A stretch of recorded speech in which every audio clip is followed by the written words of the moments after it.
ज्योतिरादित्य सिंधिया पर प्रियंका गांधी का बड़ा हमला, कहा उन्होंने परिवार की परंपरा अच्छे से निभाई।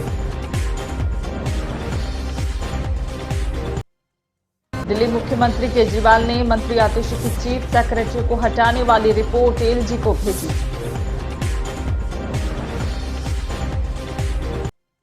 मल्लिकार्जुन खड़गे भोपाल पहुंचे, थोड़ी ही देर में जनसभा को करेंगे संबोधित।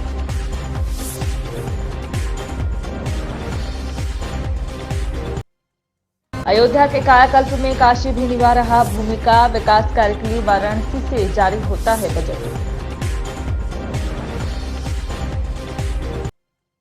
गुरुग्राम निगम कर्मचारी संघ जिला प्रधान सचिव गिरफ्तार, ठेकेदार से जबरन उगाही कर रहे थे, काम न करने की दी थी धमकी। और मंगलवार को सहारा इंडिया ग्रुप के प्रमुख सहारा श्री सुब्रत रॉय का निधन हो गया। मुंबई में उन्होंने अपनी आखिरी सांस ली। रिपोर्ट्स की माने तो वे लंबे समय से गंभीर बीमारी से परेशान थे, जिस वजह से उनका इलाज मुंबई के कोकिलाबेन अस्पताल में चल रहा था। आज उनका पार्थिव शरीर लखनऊ स्थित सहारा सिटी में लाया गया। दरअसल लखनऊ में उन्होंने अपनी एक अलग दुनिया बसा ली थी, जिसे सहारा सिटी के नाम से जाना जाता है। उनके निधन की खबर सामने आते ही कई दिग्गजों ने शोक व्यक्त किया। बात करें उनके साम्राज्य की तो finance, real estate, media, health care, entertainment, consumer goods और टूरिज्म समेत कई क्षेत्रों में निवेश करने वाले सहारा का बिजनेस साम्राज्य विदेशों तक फैला हुआ है।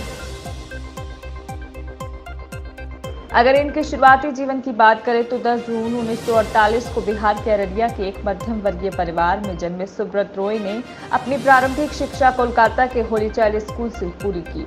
इसके बाद उन्होंने सरकारी तकनीकी संस्थान गोरखपुर से मैकेनिकल इंजीनियर में स्नातक की पढ़ाई पूरी की। सुब्रत रॉय 1976 में सहारा फाइनेंस से जुड़े और बाद में उन्होंने कंपनी की कमान अपने हाथों में ले ली।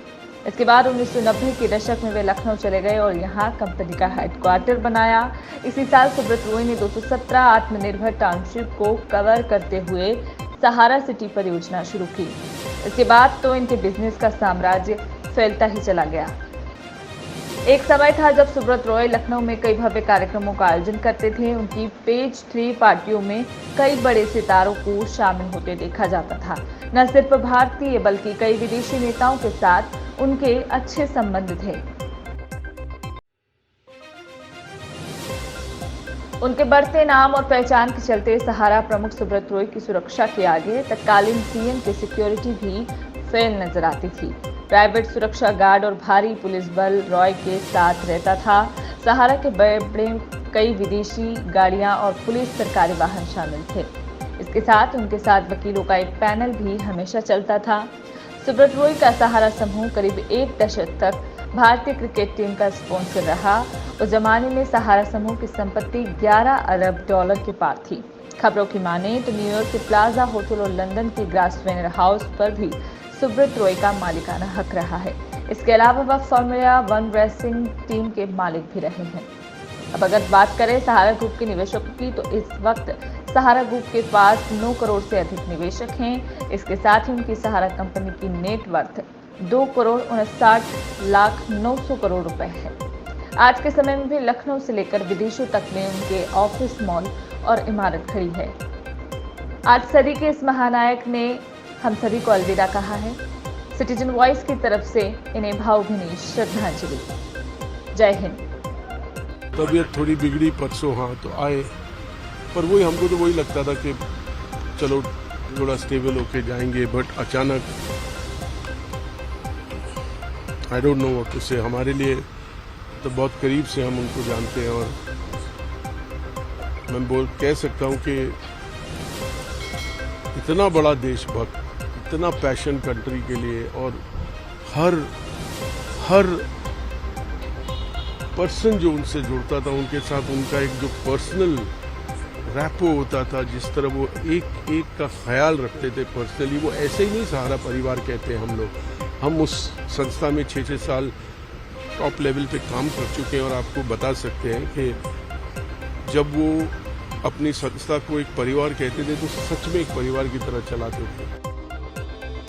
आज का जो दिन है ये बहुत दुखद दिन है, क्योंकि भारतीय उद्योग जगत में जिस तरह से उन्होंने अपनी मेहनत के बल पर बहुत निष्ठा के बल पर नीचे से बिल्कुल स्क्रैच से, जीरो से उन्होंने अपनी यात्रा शुरू की थी गोरखपुर से, और इतने हाइट पर वो गए। मैं कहूंगा कि हाईली स्पिरिचुअल पर्सन थे वो, बहुत अधिक आध्यात्मिक थे, बहुत अधिक राष्ट्रवादी थे। ये बात अलग है कि उतार चढ़ाव हर व्यक्ति की जिंदगी में आता है, और मैं उन चुनिंदा भाग्यशालियों में से हूं ट्विटर पे जिसको वो फॉलो करते थे। ट्विटर पे वैसे तो उनके एक्स अब नाम है कंपनी का, हजारों फॉलोअर्स उनके ट्विटर पे थे, लेकिन वो जिन 317 लोगों को फॉलो करते थे उनमें मैं भी एक हूं, और मेरा नाम चेतन उपाध्याय है। मैं बनारस में रहता हूं, सत्या फाउंडेशन नाम से एक संस्था चलाता हूं। जब वो तिहाड़ जेल में थे तब भी मैं उनसे मिलने के लिए गया था, और मैं इतना कह सकता हूं कि ये जो उनका निधन है बहुत अप्रत्याशित है, और मेरे लिए व्यक्तिगत तौर पर मतलब जैसे मुझे लगता है कि मैंने अपना अभिभावक खो दिया है, मैंने अपना गार्जियन खो दिया है।